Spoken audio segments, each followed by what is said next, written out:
আজ বানাবো কচি লাউ পাতার ভর্তা। তার জন্য নিয়ে নিয়েছি কচি লাউ পাতা, ছোট ছোট করে কেটে নিয়েছি, কিছুটা পেঁয়াজ, কয়েকটা কাঁচা লঙ্কা, কয়েকটা রসুন, আর নিয়েছি জিরে, কালো জিরে আর শুকনো লঙ্কা। কড়াইতে দিয়ে দিলাম সর্ষের তেল,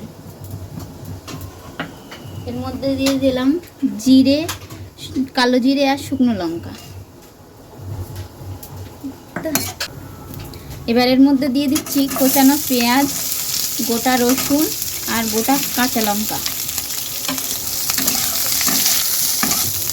এটা একটু ভাজা ভাজা করে নিতে হবে, মশলাগুলো লাল লাল হওয়া পর্যন্ত ভেজে নিতে হবে। এবার এর মধ্যে দিয়ে দেবো কচি লাউ পাতাগুলো।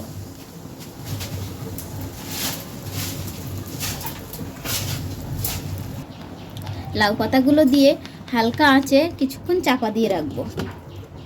ঢাকনা খুলে পরিমাণ মতো লবণ আর হলুদ দিয়ে দিলাম।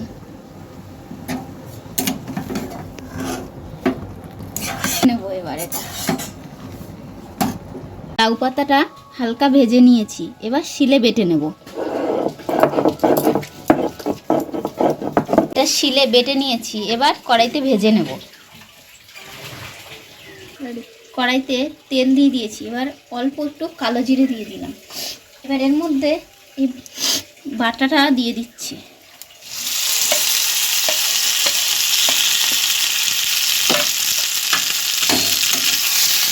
এটা নেড়ে নেব। এর মধ্যে দিয়ে দিচ্ছি সামান্য চিনি।